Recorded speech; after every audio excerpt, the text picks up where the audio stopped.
السلام عليكم ورحمة الله وبركاته. أعوذ بالله من الشيطان الرجيم. بسم الله الرحمن الرحيم. الحمد لله رب العالمين والعاقبة للمتقين. الصلاة والسلام على سيدنا ومولانا وحبيب ربنا وطبيب لبنا أبي القاسم محمد خاتم الأنبياء والمرسلين ورسول رب العالمين معلم البشرية من لدن حكيم خبير وعلى آله الطيبين الطاهرين وعلى أصحابه أجمعين. أما بعد، أعوذ بالله من الشيطان الرجيم. بسم الله الرحمن الرحيم. وعسى أن تكرهوا شيئا وهو خير لكم وعسى أن تحبوا شيئا وهو شر لكم والله يعلم وأنتم لا تعلمون. صدق الله مولانا العظيم. إذا أحب الله تعالى عبدا أعطاه الرفقا. صدق رسول الله. لك الحمد مولانا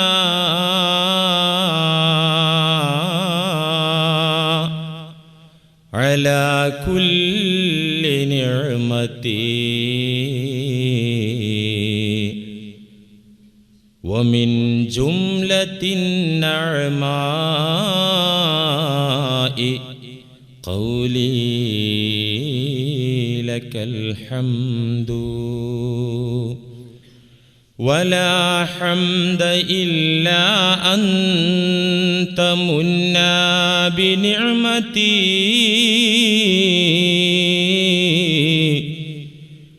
فسبحان لا يقوى على حمدك العبد.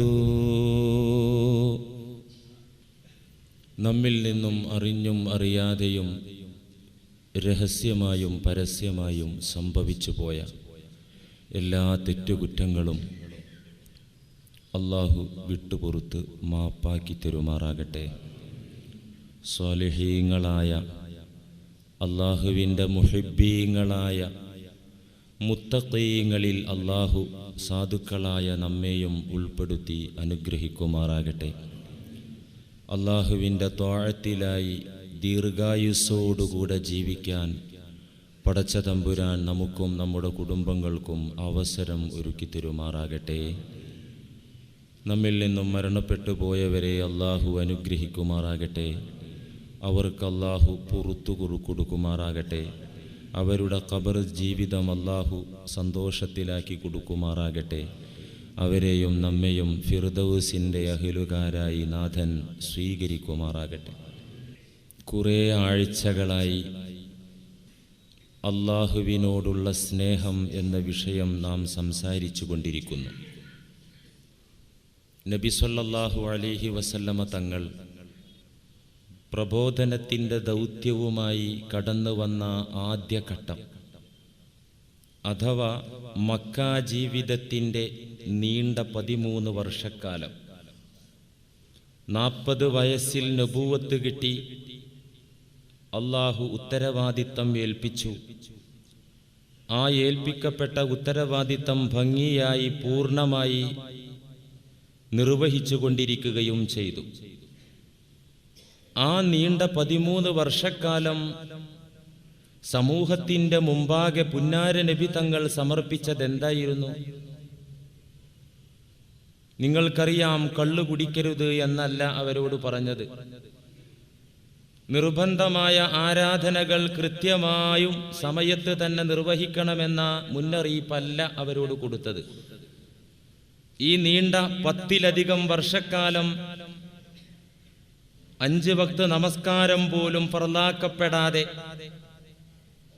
നിഷിദ്ധമായ നീചമായ പല കാര്യങ്ങളും സമൂഹത്തിലുണ്ടായിട്ടും അരുതെന്ന് താക്കീതിന്റെ സ്വരത്തിൽ പറയാതെ, മദ്യപാനമടക്കമുള്ള കുറ്റകൃത്യങ്ങളുള്ള ഒരു സമൂഹത്തിന്റെ മുഖത്ത് നോക്കി അരുതെന്ന് പറയാതെ അവരുടെ ഖൽബുകളിൽ അല്ലാഹുവിന്റെ റസൂല് പണിയെടുത്തു. അവരുടെ മനസ്സുകളിലായിരുന്നു തിരുനബിയുടെ ഡ്യൂട്ടി.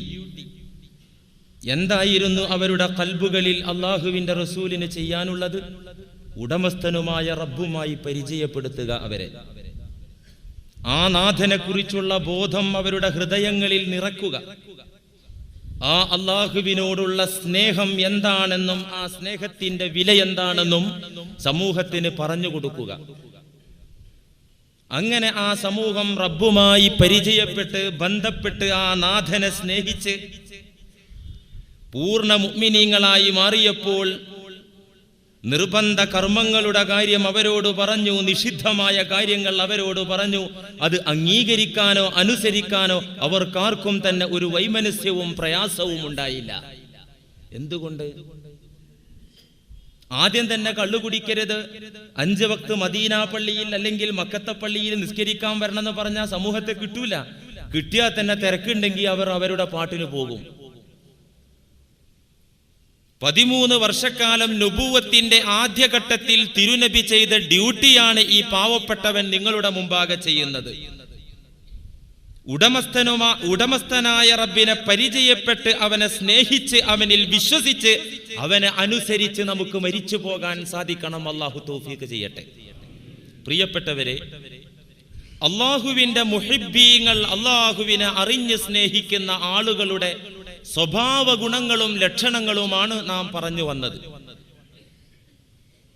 അല്ലാഹുവിനെ അറിഞ്ഞ് സ്നേഹിക്കുന്ന അവന്റെ ഇഷ്ടദാസന്മാർ അല്ലാഹുവുമായി ബന്ധപ്പെട്ട സകലതിനെയും സ്നേഹിക്കും. റബ്ബിന്റെ ശിആറായി അവന് കാണാൻ കഴിയുന്നത്, കേൾക്കാൻ കഴിയുന്നത് അവകളോടൊക്കെ തന്നെ ആദരവും ബഹുമാനവും സർവോപരി സ്നേഹവും ഉണ്ടാകും. അല്ലാഹുവിനെ സ്നേഹിക്കുന്നത് അങ്ങനെയാണ്, അവന്റെ ശിആറുകളിലൂടെ. ആദ്യമായി ഹജ്ജിന് പോകുന്ന ഒരു മുസ്ലിം, ആദ്യമായി ഉംറയ്ക്ക് പോകുന്ന ഒരു മുസ്ലിം ആ കഅബ മന്ദിരത്തിലേക്ക്, ലോകത്തെ പ്രഥമ ആരാധനാലയത്തിലേക്ക് അവന്റെ ദൃഷ്ടി അങ്ങ് പതിക്കുമ്പോൾ അവനറിയാതെ അവന്റെ കണ്ണ് നിറഞ്ഞു പോകും, അവന്റെ മനം തുടിച്ചുകൊണ്ടിരിക്കും. പോയ ആളുകൾ ഇവിടെ.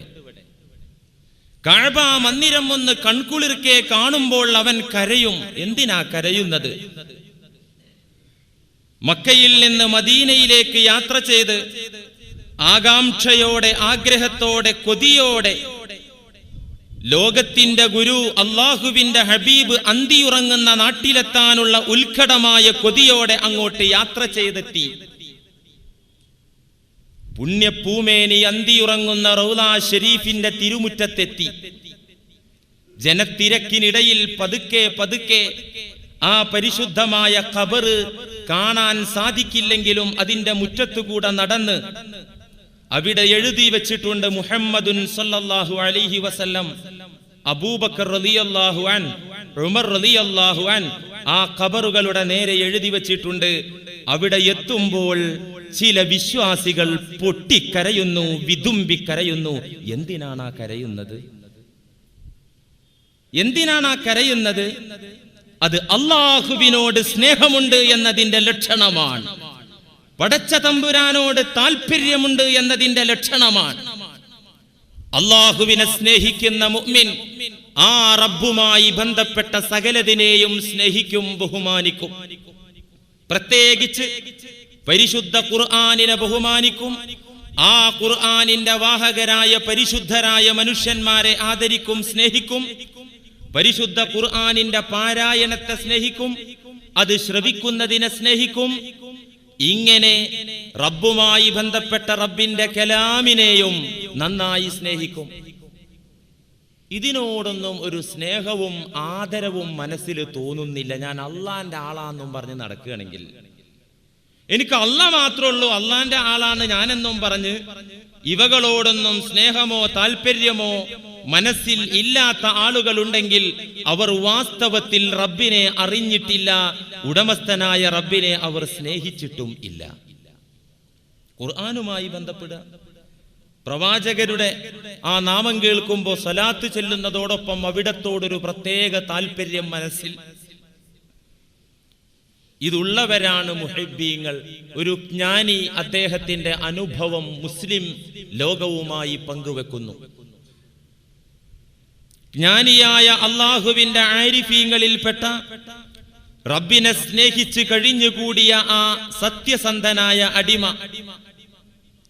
അദ്ദേഹം പറയുന്നു, ആദ്യകാലങ്ങളിലൊക്കെ, എന്റെ യുവത്വ സമയത്തിലൊക്കെ എനിക്ക് മുനാജാത്തിന്റെ ലഹരി നന്നായി കിട്ടിയിരുന്നു. എന്ന് വെച്ചാൽ നമസ്കാരത്തിലും ദിക്റിലും ഖുർആൻ പാരായണത്തിലും ഞാൻ മുഴുകുമ്പോൾ എന്തൊന്നില്ലാത്ത വിവരണാതീതമായ ഒരു ആത്മീയ ലഹരി എനിക്കുണ്ടായിരുന്നു.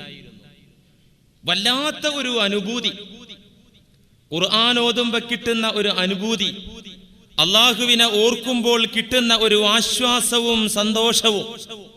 അങ്ങനെ ഞാൻ മുനാജാത്തിന്റെ ആനന്ദത്തിൽ കഴിച്ചുകൂട്ടിയ ഞാൻ പിറകെ കാലം കുറച്ച് നീങ്ങിയപ്പോ എന്നെ ഒരു അലസതയും മടിയും പിടികൂടി. അലസതയും മടിയും വന്ന എന്നിൽ ഓത്ത് നിലച്ചുപോയി, ഖുർആൻ പാരായണം നിന്നുപോയി. മുമ്പത്തെ പോലെ ഞാൻ ദിക്ർ ചൊല്ലാറില്ല, ഞാൻ റബ്ബിനെ ഓർക്കാറില്ല, ആനന്ദം നഷ്ടപ്പെട്ടു. എങ്കിലും റബ്ബിനോട് എന്റെ ഉള്ളിൽ താല്പര്യമുണ്ട്. ഇങ്ങനെ കഴിച്ചുകൂട്ടിക്കൊണ്ടിരിക്കെ ഒരു സുപ്രഭാതത്തിൽ, അർദ്ധരാത്രിയിൽ, ഞാൻ ഉറങ്ങുന്ന സമയത്ത്, ഫസമിഅ്തു ഖായിലൻ യഖൂലു ഫിൽ മനാം, ഞാൻ നേർക്ക് നേരെ കാണുന്നത് പോലെ ഉറങ്ങുകയാണ് ഞാൻ, എങ്കിലും നേർക്ക് നേരെ കാണുന്നത് പോലെ കേൾക്കുന്നത് പോലെ ഒരാൾ എന്റെ മുന്നിൽ വന്ന് പറയുന്നു, ഇൻ കുൻത തസ്അമു അന്നക തുഹിബ്ബുനി, നിന്റെ ജൽപ്പനം എന്നെ സ്നേഹിക്കുന്നു എന്നാണല്ലോ, അല്ലാഹുവിനെ സ്നേഹിക്കുന്നു എന്നതാണല്ലോ നിന്റെ അവകാശവാദം. എന്നിട്ട് ഫലിമ ജഫൗത കിതാബി അമാ തദബ്ബർത ഫീഹി, മുമ്പുള്ള താല്പര്യം ഇന്ന് നിനക്കില്ല. റബ്ബിന്റെ കലാമായ ഖുർആനിനെ നീ മറന്നു, അതുമായിട്ടുള്ള ബന്ധം നീ വിച്ഛേദിച്ചു. എങ്ങനെയാണ് പിന്നെ റബ്ബുമായി നിനക്ക് സ്നേഹമുണ്ടാകുന്നത്?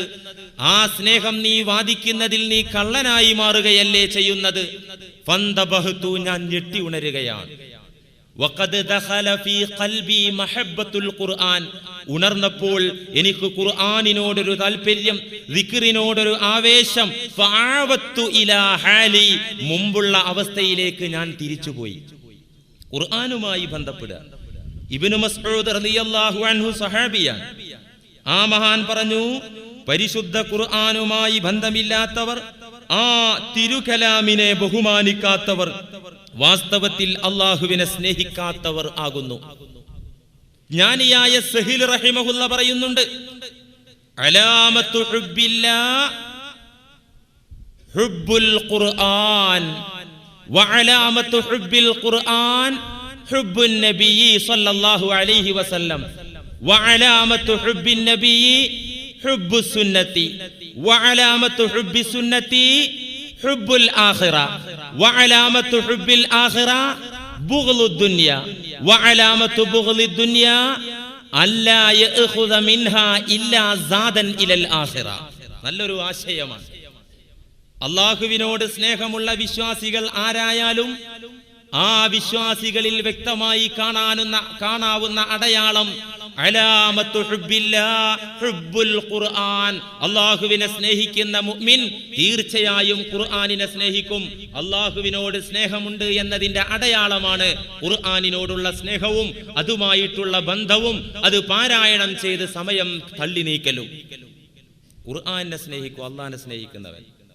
വഅലാമത്തു ഹുബ്ബിൽ ഖുർആൻ, ഖുർആനിനെ സ്നേഹിക്കുന്നതിന്റെ അടയാളം എന്താ? ഹുബ്ബുൻ നബി സല്ലല്ലാഹു അലൈഹി വസല്ലം, പുണ്യ നബിയെ സ്നേഹിക്കും. കാരണം ഖുർആനും നബിയും തമ്മിൽ ശക്തമായ ബന്ധമാണ്. ഒരർത്ഥത്തിൽ പറഞ്ഞാൽ അള്ളാഹുവിന്റെ റസൂലിൽ നിന്ന് വിട്ടകന്ന ഒരു ഖുർആനില്ല. ഖുർആനിന്റെ വാഹകർ വേണം. അത് കേവലം ജഡമല്ല, ഗ്രന്ഥമല്ല, അത് ജാമിഉൽ മുഅ്ജിസത്താണ്. മൂസാ നബി അലൈഹിസ്സലാമിന് ലഭിച്ച വടി, ഈസാ നബി അലൈഹിസ്സലാമിന് ലഭിച്ച മരിച്ചവരെ ജീവിപ്പിക്കാനും മാറാവ്യാധി രോഗം മാറ്റാനും സാധിക്കുന്ന കഴിവ്, മുഅ്ജിസത്ത്. എല്ലാ അമാനുഷിക കഴിവുകളും റബ്ബാനിയായ ഖുദ്റത്തുകളും സമാഹരിച്ചെടുത്ത ഒന്നാണ് പരിശുദ്ധ ഖുർആൻ. ആ ഖുർആനിന്റെ വാഹകൻ വേണം. അതാണ് ആയിഷ ബീവി പറഞ്ഞത്, കാന ഖുലുഖുൽ ഖുർആന, പുണ്യ നബിയുടെ സ്വഭാവമായിരുന്നു ഖുർആൻ, ഖുർആൻ മറ്റൊന്നായിരുന്നില്ല. നബിയുടെ സ്വഭാവം, അവിടുത്തെ പെരുമാറ്റം തന്നെയായിരുന്നു ഖുർആൻ. അതുകൊണ്ട് ഖുർആനിനെ സ്നേഹിക്കുന്നവർ പുണ്യ നബിയെ സ്നേഹിക്കും. വഅലാമത്തു ഹുബ്ബിൻ നബി, പുണ്യ നബിയെ സ്നേഹിക്കുന്നതിന്റെ ലക്ഷണം എന്താ? വെറും റബീഉൽ അവ്വൽ 12 വന്നു കഴിഞ്ഞാൽ നടുറോട്ടിലിറങ്ങി മുഹമ്മദ് സിന്ദാബാദ് എന്ന് മുഴക്കൽ മാത്രമല്ല എന്ന് പറയാം, അത് വേണ്ട. ജനങ്ങളെ ബുദ്ധിമുട്ടിക്കുന്ന തരത്തിലൊരു ഹുബ്ബുൻ നബി വേണ്ട. നമുക്ക് ജന്മദിനമാകാം, പുണ്യനബി പിറന്ന ആ സുദിനത്തെ ആദരിക്കാം, ബഹുമാനിക്കാം, അതിനൊന്നൊരു തെറ്റില്ല. പക്ഷേ ആ നബിയെ സ്നേഹിക്കുന്നത് പൂർണ്ണമാകുന്നത് എപ്പോഴാ? ഹുബ്ബുസുന്നത്തി, അവിടുന്ന് കാണിച്ചു തന്ന പരിശുദ്ധമായ ചര്യകളെ സ്നേഹിക്കണം. വെസ്റ്റേൺ കൾച്ചറല്ല വാരിപ്പുണരേണ്ടത്, പടിഞ്ഞാറിന്റെ സംസ്കാരമല്ല വാരിപ്പുണരേണ്ടത്. ജീവിതത്തിൽ അള്ളാഹുവിന്റെ റസൂലിന്റെ നടപടിക്രമങ്ങളെ സ്നേഹിച്ച് ആ പുണ്യനബി പഠിപ്പിച്ചു തന്ന മാർഗത്തെ സ്നേഹിച്ച് പിന്തുടരുക, അത് നബിയോടുള്ള സ്നേഹത്തിന്റെ വ്യക്തമായ അടയാളമാണ്. വഅലാമത്തു ഹുബ്ബിസ് സുന്നത്തി, നബിയുടെ സുന്നത്തിനോട് ചര്യയോട് സ്നേഹമുണ്ട് എന്നതിന്റെ അടയാളം എന്താ? ഹുബ്ബുൽ ആഖിറ, പരലോകത്തോടുള്ള സ്നേഹം.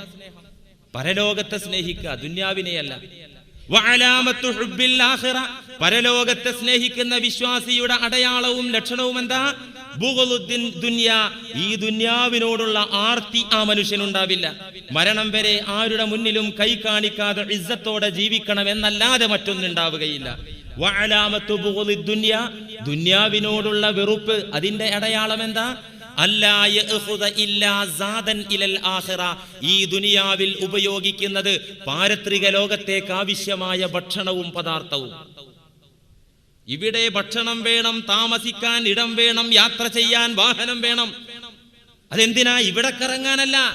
സാദൻ ഇലൽ ആഖിറ, നമ്മുടെ തറവാടായ, നമ്മുടെ എന്നേക്കുമുള്ള ജീവിതത്തിന്റെ ഇടമായ, വാസസ്ഥലമായ ആഖിറത്തിലേക്ക് സഞ്ചരിക്കാനുള്ള കരുത്തിനു വേണ്ടിയാണ് ദുന്യാവിൽ ഞാനും നിങ്ങളും അധ്വാനിക്കുന്നത്, അല്ലെങ്കിൽ അധ്വാനിക്കേണ്ടത്. നാം മനസ്സിലാക്കണം പ്രിയപ്പെട്ടവരെ, അള്ളാഹുവിനോടുള്ള സ്നേഹത്തിന്റെ അടയാളങ്ങൾ 3 പറഞ്ഞു, 3 കാര്യങ്ങൾ പറഞ്ഞു. 4-മത്തേത് അയ്യകൂന ഉൻസുഹു ബിൽ ഖൽവതി വമുനാജാതിഹി ലില്ലാഹി അസ്സ വജൽ ഫയുവാലിബു അല തഹജ്ജുദ്. 3 ലക്ഷണങ്ങൾ, അള്ളാഹിനെ സ്നേഹിക്കുന്ന മുഅ്മിനീങ്ങളുടെ 3 അടയാളങ്ങൾ പറഞ്ഞു. 4-മത്തേതാണ് ഇന്ന് പറയുന്നത്. അയ്യകൂന ഉൻസുഹു ബിൽ ഖൽവതി വമുനാജാതിഹി ലില്ലാഹി അസ്സ വജൽ. ശരിക്കും ശ്രദ്ധിച്ചത് കേൾക്കുമ്പോൾ ഈ ഒരു അടയാളം എന്നിലുണ്ടോ എന്ന് ഓരോരുത്തരും നോക്കണം. ഒരാൾക്ക് ആനന്ദം, ഒരാൾക്ക് സന്തോഷം, ഒറ്റക്കൊരു സ്ഥലത്തിരുന്ന് വിജനമായ ഭാഗത്തിരുന്ന് റബ്ബിനോട് രഹസ്യ സംഭാഷണം നടത്തുന്നത് ആഗ്രഹമാണെങ്കിൽ, ആനന്ദമാണെങ്കിൽ, അങ്ങനെ ഒഴിഞ്ഞ സ്ഥലത്തിരുന്ന് റബ്ബിനോട് രഹസ്യ സംഭാഷണം, നാവ് വേണ്ട, നാവിന്റെ പ്രയോഗം വേണ്ട, അതില്ലാതെ മനസ്സുകൊണ്ട് റബ്ബുമായിട്ട് സംവദിക്കുന്ന ആളുകൾ, റബ്ബിനോട് രഹസ്യ സംഭാഷണം നടത്തുന്നവർ, അതവർക്ക് ആനന്ദമായി തോന്നുന്നുണ്ടെങ്കിൽ, അത് വലിയ സന്തോഷമുള്ള കാര്യമായി തോന്നുന്നുണ്ടെങ്കിൽ അവൻ അല്ലാഹുവിനെ സ്നേഹിച്ചിരിക്കുന്നു. പടച്ചവനോട് മനസ്സുകൊണ്ട് സംസാരിക്കുക. നാവുകൊണ്ട് ഞാനും നിങ്ങളൊക്കെ സംസാരിക്കുന്നുണ്ടല്ലേ? ഇപ്പൊ കുറച്ച് കഴിഞ്ഞാൽ സംസാരിക്കും. ഇന്ന സ്വലാത്തി വനുസുക്കി വമഹിയായ വമമാത്തി ലില്ലാഹി റബ്ബിൽ ആലമീൻ. അല്ലേ?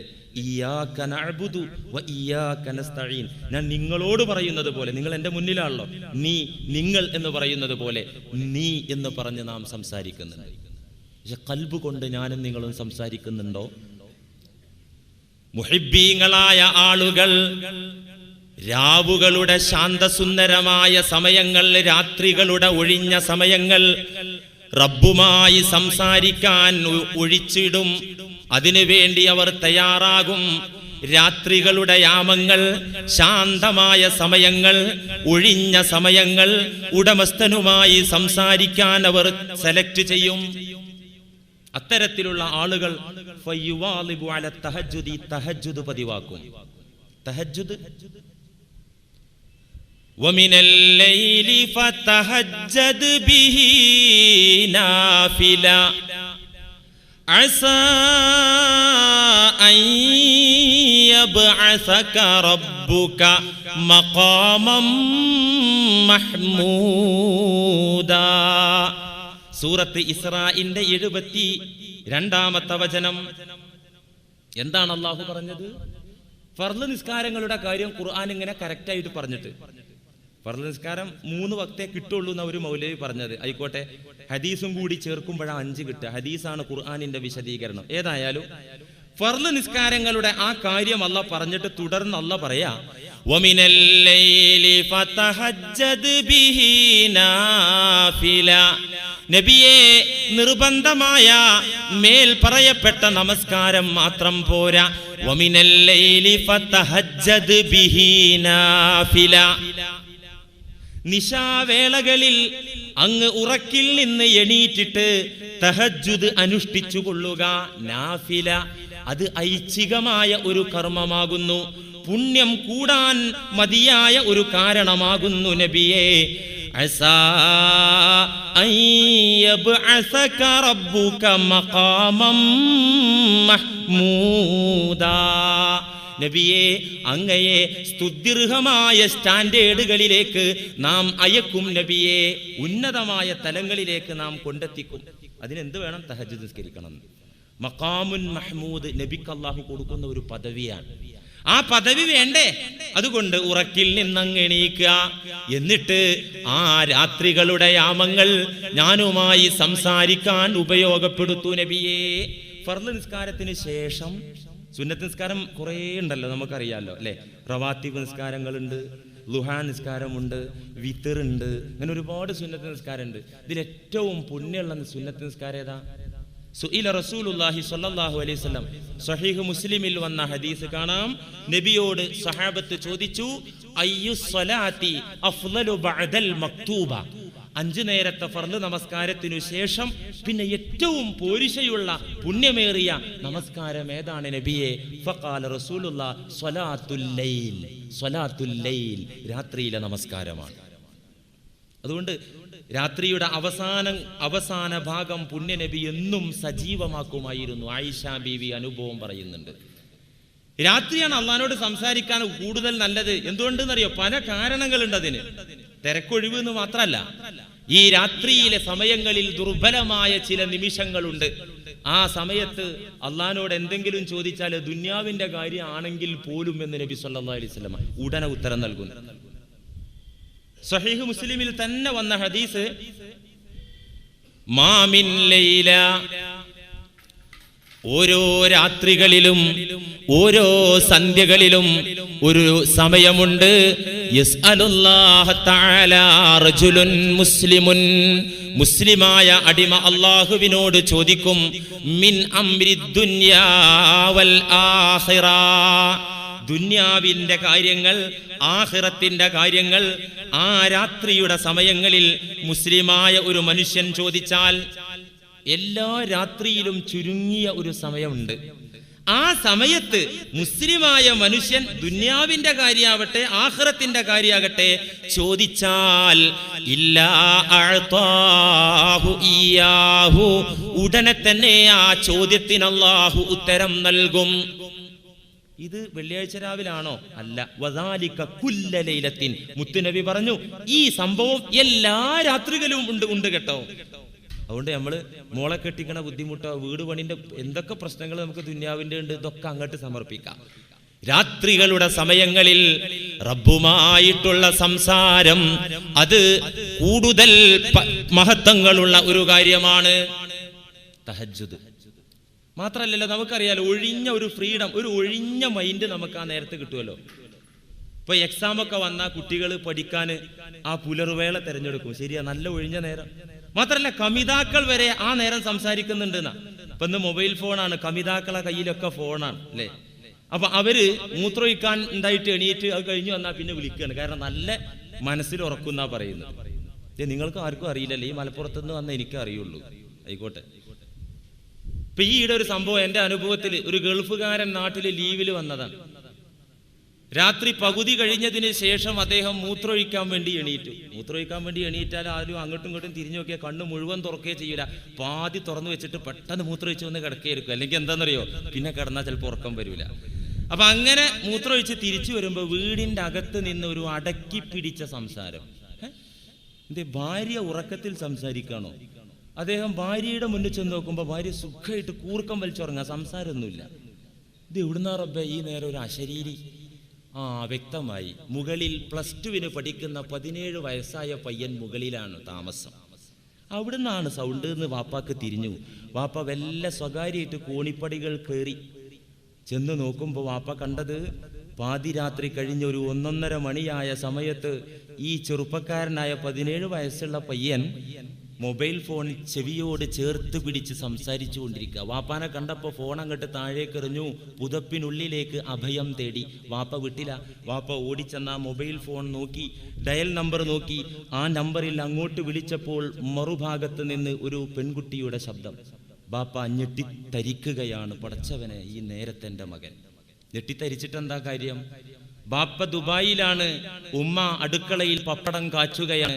17 വയസ്സുള്ള ചെറുപ്പക്കാരന് വിദ്യാഭ്യാസത്തിലെ പുരോഗതി ആഗ്രഹിച്ച് ബാപ്പ കമ്പ്യൂട്ടർ മേടിച്ചു കൊടുത്തിട്ടുണ്ട്, മൊബൈൽ ഫോൺ വാങ്ങി കൊടുത്തിട്ടുണ്ട്, പ്ലസ് ഇന്റർനെറ്റിന്റെ കണക്ഷനും അവന്റെ ബെഡ്റൂമിൽ തന്നെ ബാപ്പ സജ്ജീകരിച്ചു കൊടുത്തിട്ടുണ്ട്. ഇനിയിപ്പോ പറഞ്ഞിട്ട് കാര്യമില്ല. ദുന്യാവേട്ടും പിശാചിട്ടും ഇത്തരം വൃത്തികേടുകളുമായി ബന്ധപ്പെടാൻ സൗകര്യമൊരുക്കിയ പിതാവ് ഉടമസ്ഥനായ റബ്ബുമായി പരിചയപ്പെടാനും ബന്ധപ്പെടാനുമുള്ള ഒരു കണക്ഷൻ മകന് നൽകിയില്ല. ഞെട്ടിത്തരിച്ചിട്ട് കാര്യമില്ല. ഏതായാലും ആ ടൈം വളരെ ഫ്രീ ആയ നല്ല ഒരു ശാന്തമായ